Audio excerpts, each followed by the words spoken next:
안녕하세요. 카페 창업 전문 코치 덕분인입니다. 요즘 야외 카페가 잘 됩니다. 베이커리 카페, 브런치 카페, 디저트 카페 등등 도시의 카페와 비할 바가 아닙니다. 그럼에도 엄청난 규모로 차려놓고 손님이 없는 베이커리 카페나 브런치 카페를 종종 보곤 합니다. 이들 카페는 무조건 될 거라 생각하고 차렸을까요? 아닙니다. 또 다른 이유가 있습니다. 오늘은 이 얘기를 하려고 합니다. 시작하기 전에 구독과 좋아요 꾹 눌러주세요. 저에겐 큰 힘이 됩니다.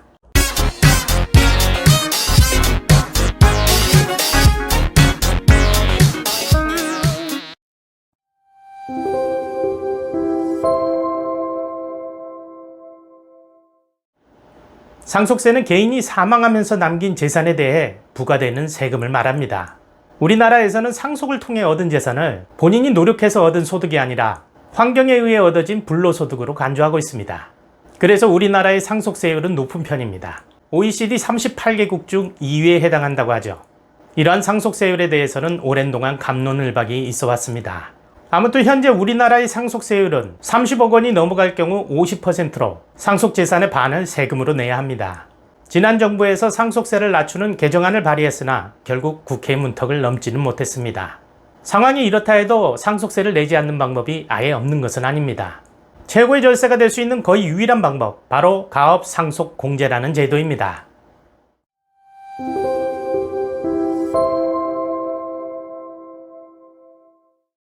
가업상속공제란 10년 이상 경영한 가업을 상속하는 경우에 300억부터 600억까지 상속세를 공제해주는 제도를 말합니다. 오랫동안 경영을 유지해온 한 기업이 있다고 가정해 보겠습니다. 그 기업의 대표는 이걸 후대에 물려줘서 계속해서 그 전통을 이어나가게 하고 싶어 합니다. 그런데 물려주려고 하니 기업의 반을 세금으로 내야 합니다. 그러려면 주식을 팔아야 되고 결국 그 기업을 정리할 수밖에 없게 됩니다. 그래서 이러한 경우 적정한 조건을 만족하면 그 기업을 가업으로 인정하고 계속해서 대를 이어 기업을 운영할 수 있도록 상속세를 면제해주는 제도가 바로 가업상속공제라는 것입니다. 이것이 이 제도의 원래 취지입니다. 다만 이 제도는 모든 업종에 해당되지는 않습니다.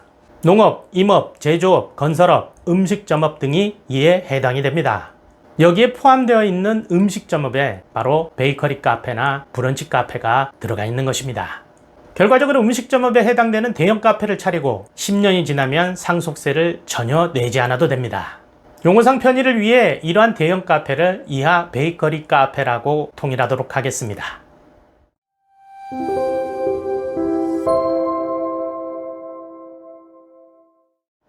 카페를 차리고 사업자 등록을 내려고 하면 먼저 업태에 대한 선택을 해야 합니다.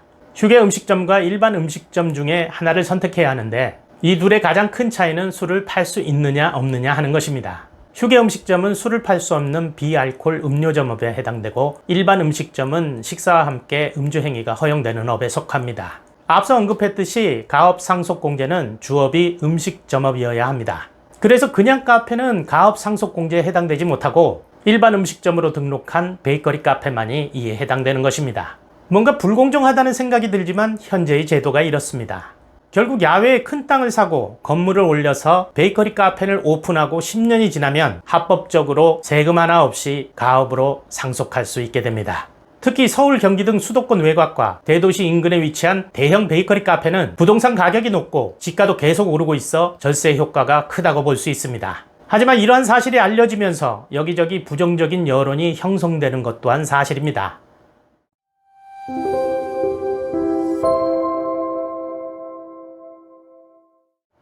대형 베이커리 카페가 상속세를 한 푼도 안 내는 용도로 활용되고 있다라는 의견이 국정감사에 나오기 시작하면서부터 여론은 좋지 않게 흐르고 있습니다. 특히 소형 일반 카페는 이런 공제를 받지 못하는 데 비해 대형 베이커리 카페만 적용된다는 점에서 많은 사람들이 부자 감세 아니냐는 분노를 일으키고 있는 것 같습니다. 이러한 여론은 향후 가업상속공제 업종에서 베이커리 카페가 제외될 수도 있다는 가능성을 갖게 만듭니다. 물론 당장 법이 개정되지는 않겠지만 이런 상황은 얼마든지 올 수 있다고 봅니다. 이 경우 요건에 만족만 한다면 가업 증여 특례를 적용해 볼 수 있습니다.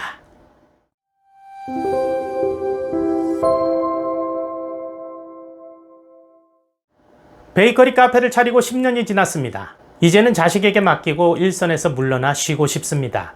이 경우 가업 증여 특례를 이용하면 세금을 아주 적게 낼 수 있습니다. 세금을 내긴 내야 하지만 공제율이 크고 세율도 많이 낮출 수 있는 것입니다. 이는 증여세 부담을 낮추어서 가업을 지속할 수 있게 유도하는 제도이기 때문입니다. 요건은 가업 상속 공제와 약간의 차이는 있지만 큰 틀에서는 매우 유사하다고 할 수 있습니다. 그럼 세금을 얼마나 줄일 수 있을까요? 우선 일반 증여세에 비해 공제액의 차이가 큽니다. 일반 증여의 경우 공제액이 5천만 원인데 비해 가업 증여 특례를 적용하면 기본 공제액이 10억 원으로 껑충 뜁니다.